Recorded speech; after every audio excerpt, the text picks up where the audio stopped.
Hey, what's going on? My name is Alex, and in this video, we're going to be talking about a new indie game called Strayed Lights, made by Embers, a studio from France. So this is a short action adventure game that is heavily based on a parry system that uses a color matching technique in addition to the general parry system that most games have adapted to over the years. So overall, I'd say that this is a pretty cool idea, and I did have fun with the game. The parrying is the main focus and selling point, as you can tell from the trailers and footage on screen, but it's done pretty well, and we'll talk about that a little bit more in the combat section. So it is relatively short at about 2.5 to 4 hours if you are quick with it, and the depth in the game, it's rather shallow. Not that this is a bad thing, it's just there aren't a lot of collectibles or anything like that, so if you're expecting a God of War level action game from like an indie dev, this might be a pass for you. So Strayed Lights is rather beautiful to look at, although performance can be a little janky at times. I was running on my PC and I have a 3080 and a 3080 Ti, excuse me, and I was getting big frame dips from around 144 FPS to around like 20 to 30 FPS, very big dips, and it didn't happen in combat, thankfully. It was more so traveling from area to area. So I don't know if this could be a hard drive issue with some loading things, or maybe it's a CPU bottleneck. I'm not exactly sure, but it was pretty noticeable and pretty annoying, but it is what it is. The performance also screwed up my recording. My whole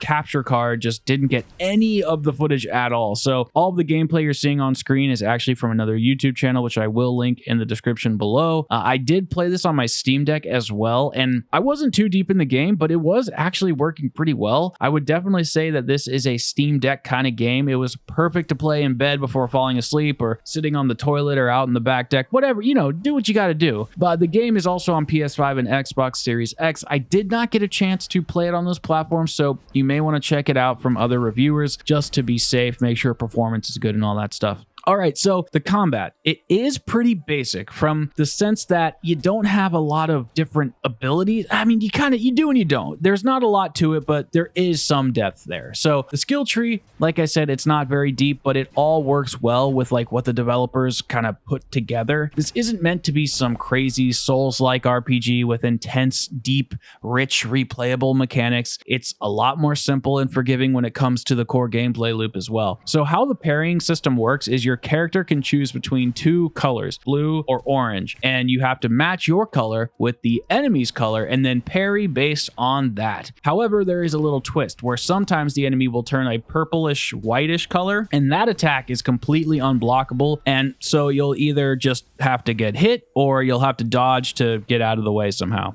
You do have a basic attack which is accessed using the right trigger, and it's just a simple melee that will develop into a combo a little later into the game. Now, the color matching system does seem like a great idea initially, but the deeper I got into it, the more I realized it is a bit limiting. As soon as you get into battling more than one enemy, the colors are like changing too much to the point where there's no predictability in the patterns, and it's not hard or bad. It's just kind of weird. It doesn't feel right. Like, I don't hate it. I just think that they needed a little more tweaking with the system, and the gameplay just really shines when you're working one-on-one rather than taking on multiple enemies at once. And you never take on more than two, so it's not too big of a deal, but it is just something I noticed. In order to kill an enemy, you basically need to just focus on your parrying. You can attack with your simple claw attack, but it really isn't that useful, as you mainly want to drain enemies' health from parrying. It will speed up the process, but it isn't actually necessary at all. This not only gives you health when you perfect parry, but it also fills up a special meter beneath your character, which allows you to perform a sort of like finishing move that puts the enemies out of their misery and then will give you a skill point. And I'll talk about bosses a little more in detail in the bosses section, but as far as the combat loop goes, it is slightly different with them. So after you complete the basic parry defense gameplay loop and fill up your bottom meter, you will press both triggers down, and then a quick time event will begin, and that will kind of end the boss fight through a dramatic cutscene of sorts, or it will kind of push you into the next segment of the boss fight. But I will say that the parrying window in this game, it's very generous, and I heard some murmurs from people stating that this was going to be a hard Souls-like game with color matching. It's not like that at all. The parrying window is not only huge, but like I said, you can gain health back from being on the right color, and then you have buffs that can actually just negate the system in its entirety, so you can just be orange and block blue and it works totally fine. And then the save points in the game are actually very forgiving. There's no bonfire that you have to get to or you lose everything that you just earned. You keep everything all the time. It's very forgiving. It makes it very easy, and I kind of liked it in this instance because when I play indie games, I kind of just want to, like, I don't want to say I just want to get through them because I appreciate what the devs do, but I'm not looking to like put in 50 hours into a game like this. I just want to see what's going on, pay attention, see what else these devs are going to create in the future, and just kind of like move on with my life. So this is a great place to start for the devs, and I really think the system can be enhanced and, you know, have a lot more depth to it. My biggest complaint here is that the game just relies on this mechanic so much, and it's not interesting or strong enough to be the main selling point, as it doesn't add that much to combat. It does change things up. It's a very cool idea, but it isn't like the crux of the game. Like, there could be more to it. There could be more cool movesets that your character could have that would make things much more interesting, as well as applying the color system. Like, it could be much deeper. But as far as mechanics go in general, you do have a basic skill tree that can be accessed at any time by pressing the select button, or, you know, the other button that's not pause. This will put you in a prayer mode and then will teleport you to your inner peace or your inner world, or like your happy place, where you will access your skill tree, upgrade your character, and then you can actually teleport to other levels inside of the game. And for the most part, anytime you leave a level and then you travel back to it later, you will always be at the last spot you were. Like, you don't have to start over. Like I said, the save system is very forgiving. But back to the skill tree, it is very basic with 3 main abilities that you can unlock with up to 3 power levels on each one. And then you'll have 5 or 6 passive abilities and active abilities beneath that you can unlock as well. These things are more like extra health or being able to do a heavy attack by holding your melee. But with these 3 main abilities that you'll see at the top of your screen right now, they are actually pretty useful, and I like that the devs allowed you to be a little overpowered here. It made the game a lot more fun. So the first ability allows you to ignore the color system altogether, like I kind of already mentioned, and you can parry whatever, whenever, except for the purple one. The second ability allows you to stun enemies for a short duration, which is really nice for when you're fighting 2. And then the last ability, and my favorite one, was like a flying dash attack that would substantially damage enemies if you were having like a hard time landing parries or memorizing their attack moveset. So all 3 abilities can come in handy at certain times, or depending on which enemy you're fighting, and then you can switch to them at any moment, and you can have, I think, up to 3 attacks, and then they'll recharge as you're killing enemies. Also, how you build up to unlocking these upgrades is by doing a couple things. By beating an area or a boss, where you will be rewarded a skill point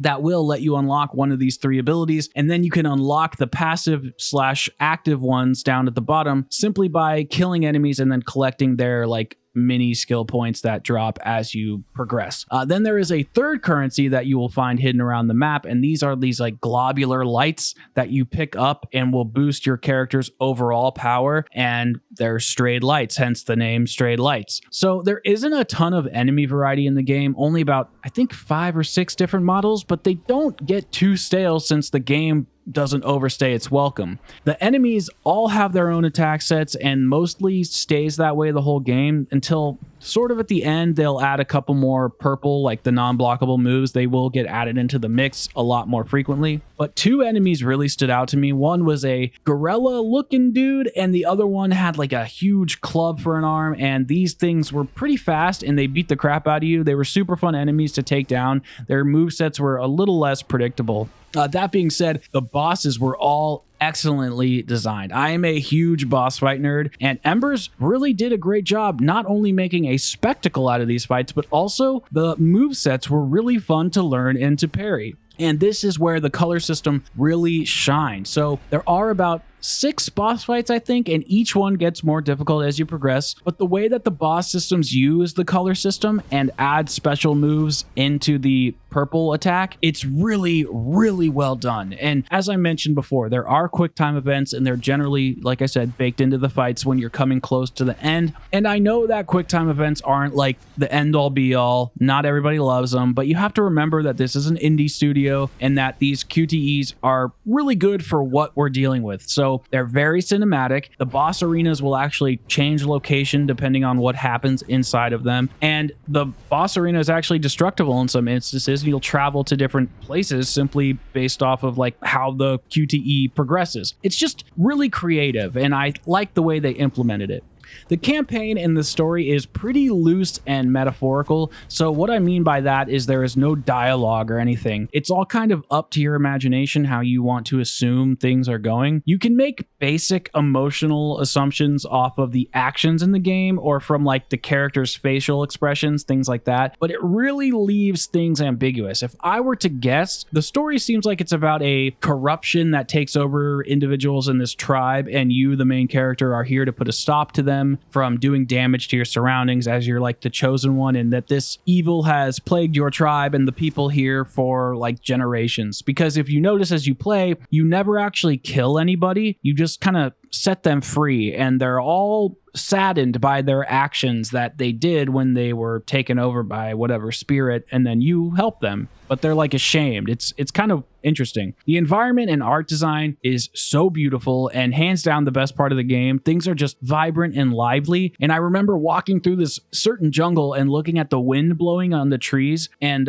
the leaves were like rustling really heavily, and with the cool purple tones of the jungle, I just remember in my head knowing what it would feel like to be there, and a cool breeze blowing through the jungle forest was actually something my brain could like recreate that feeling. And I think when a developer can do something like that, they're on the right track with their art design. I think that's just a really cool thing to point out. That being said, there is really no story up front, and even though the campaign is a little ambiguous, like I said, the devs just kind of throw you in the deep end to figure things out. The game is a mix of like open world and linear quest design, as there is a central hub location, and then these paths will branch off and are explorable, but they're also linear with specific bosses and enemies throughout it, and as well as collecting the strayed lights.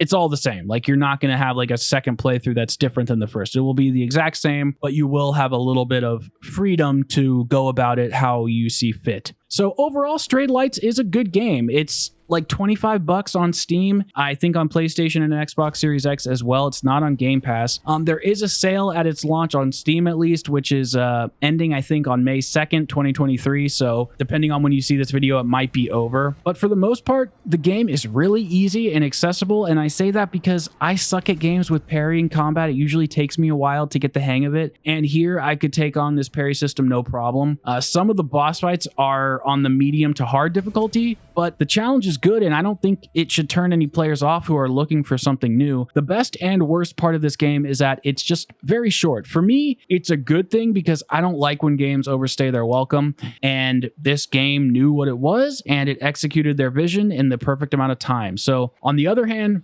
3.5 hours for $25 can be a little high, so just know what you're getting yourself into with the combat, the parry system, the length of the game, the lack of campaign. It's an indie dev. Just know what you're getting yourself into, because you're the only person who can make the correct decision for yourself.